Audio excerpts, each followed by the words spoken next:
c'est la secte des insectes. Elle n'est pas du genre à se pendre, mais tapis dans son lit. Une mauvais noire scolopendre qui pique pour la vie. Jamais ne juge les autres, se fiche de vos critiques, trop sarcastique, tic et moustique, le porte-aquatique, sans qu'il puisse famille. Tic-tic. Terrible.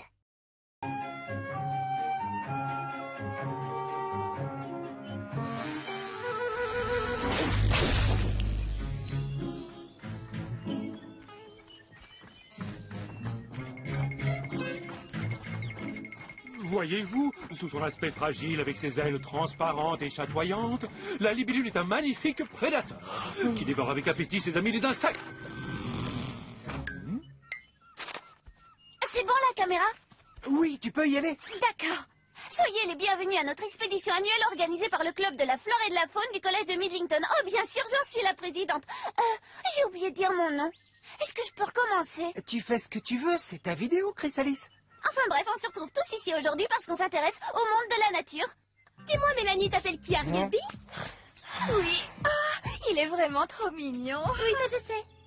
Je l'ai au bout du fil. Bien, nous nous dirigeons maintenant vers l'ouest à la recherche d'une espèce en voie d'extinction, le Panaïs Eh bien, pourpre en des fait, prairies. Docteur Papas, d'après ma nouvelle boussole digitale, on se dirige à 47 degrés nord-est. Oh, c'était quoi ça? Rien, juste une petite guêpe de vase. Tu n'as rien à craindre, Budge. Elle bourdonne plus fort qu'elle ne pique. Cette petite bestiole n'a rien de comparable avec celle qui se dissimule dans ses bois. De quoi tu veux parler exactement quand tu dis celle qui se dissimule? Ne me dis pas que tu n'as jamais entendu parler de la légende de Bugfoot. Bugfoot? Bugfoot est un insecte préhistorique géant qui a vécu dans ces bois pendant des millions et des millions d'années. Et voilà pourquoi j'ai demandé à Budge de prendre sa caméra pour capturer l'image de Bugfoot en vidéo. Dis-moi en plus. Non, non, arrête. N'importe quoi. Comme si les insectes géants existaient. Tu n'as jamais vu ma tante Rose. Et tu n'as jamais vu mon père. C'est un grand exterminateur très connu, ça fait des années qu'il traque Bugfoot. Bon, laisse tomber, Chrysalise. C'est quoi cette légende? On raconte qu'il y a des millions et des millions d'années, Bugfoot a éclos dans un marécage boueux, bouillonnant et puant. Une petite guêpe de boue comme tant d'autres. Mais elle a commencé à grandir. À grandir, à grandir, jusqu'à ce qu'elle domine la forêt. Ses ailes ont pris une telle envergure qu'elles ont masqué le soleil. Et son bourdonnement était si puissant qu'il faisait trembler la terre. Tous les autres animaux vivaient dans la terreur de son dard géant empoisonné et de son pas écrasant et lourd. Waouh, quel prédateur! On dit que Bugfoot est à l'origine de l'extinction des dinosaures. Désolée. Laisse tourner la caméra et je vais prouver à tout le monde que Bugfoot existe vraiment. Je crois qu'elle délire, la pauvre. Personne n'a jamais entendu parler d'un insecte plus grand qu'un arbre. Ah oui, c'est vrai, les arbres sont vraiment archi hauts. Sauf quand ils naissent. Ça s'appelle comment déjà un bébé arbre? D'accord. Oh, t'as pas plus passionnant comme question. C'est pas possible que Bugfoot ait existé. Il n'y a rien, aucun document qui prouve son règne. Personne ne l'a jamais vu. Pas encore.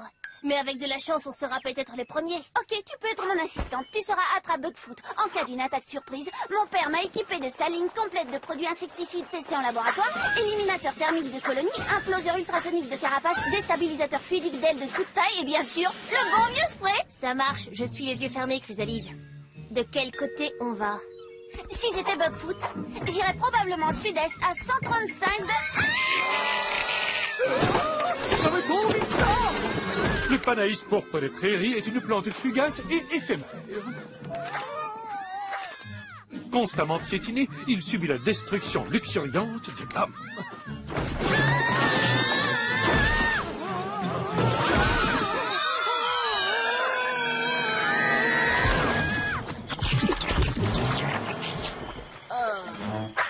Un petit commentaire.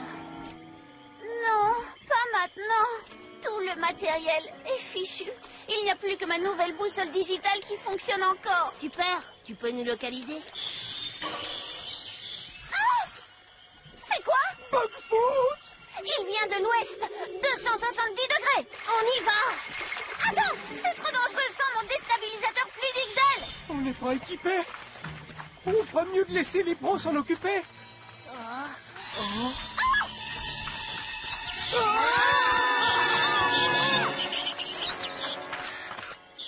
Tu m'entends maintenant? Je t'entends très bien.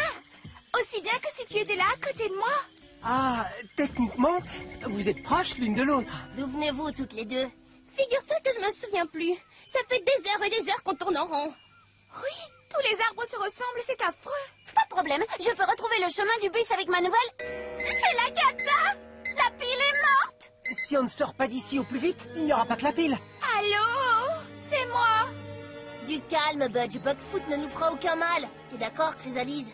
Oui, c'est exact. Bugfoot n'attaque que la nuit. C'est bon, je m'en vais. Les filles, j'ai mort de trouille. Budge, ne fais pas l'idiot. Tu vas te perdre encore plus. Vaut mieux rester ensemble. Creepy a raison. Peut-être qu'on devra camper ici cette nuit. Quoi? Comme ça, par terre? Personne n'a repéré de petite cabane? Avec lit, petit déjeuner et douche, si possible. Pourquoi on n'irait pas là-bas? Parfait. Rams aux toilettes. Nous arrivons donc au terme de notre expédition. J'espère que vous avez trouvé le monde de la nature aussi intriguant que je l'ai trouvé moi-même. Oh, il n'y a personne. Oh, les enfants. Oh non, j'ai encore perdu le club de la faune et de la flore. Mes étudiants, ma classe.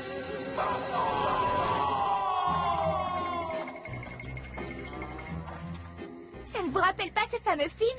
La cabane aux 13 horreurs où des ados égarés ont eu les entrailles arrachées par un animateur totalement psychopathe et... On a compris. Tous ceux qui sont d'accord pour passer la nuit dans cette cabane inespérée disent moi.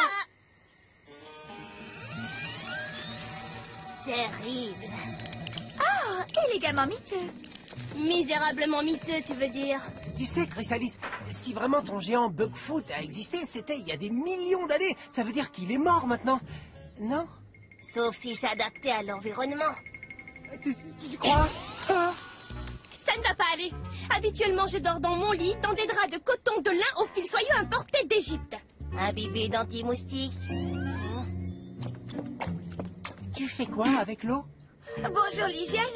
Il faut toujours vérifier la plomberie avant de s'installer quelque part. Vous savez, j'ai lu dans la Gazette de l'Exterminateur, journal préféré de mon père, un rapport d'expertise prouvant l'existence de nids de boues géants dans les tunnels du métro. Bon, qui fait le gars le premier? Pas moi.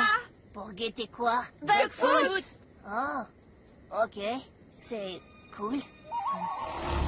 Oh, mademoiselle Critcher. Monsieur Bentley. Ah.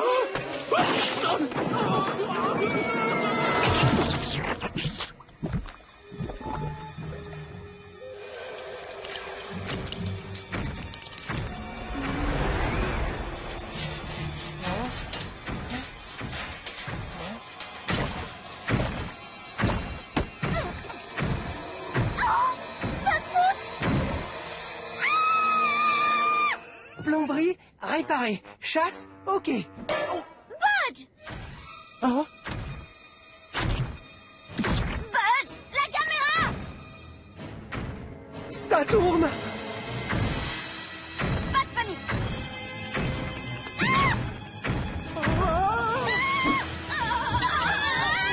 Bugfoot.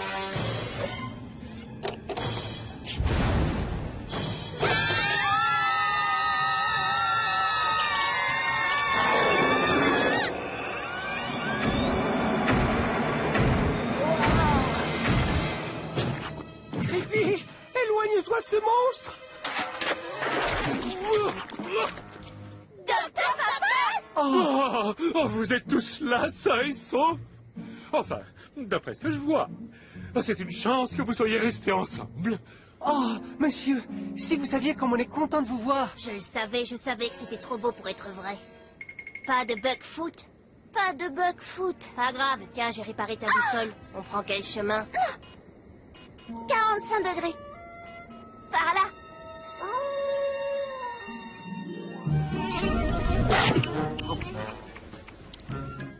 Mademoiselle Holly Ruler présente, Mademoiselle Cabrera présente, Mademoiselle Balisma présente, Monsieur Bentley présent, Mademoiselle Critcher présente. Oh, c'est Harry. Même quand Quand il ronfle, il est mignon. C'est top, les légendes urbaines.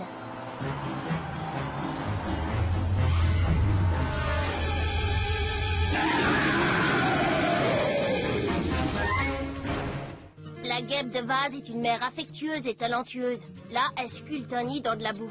Ensuite, elle va paralyser un insecte et le déposer encore vivant dans le nid pour que son bébé ait de quoi manger à son éclosion. Très attentionné, non? C'est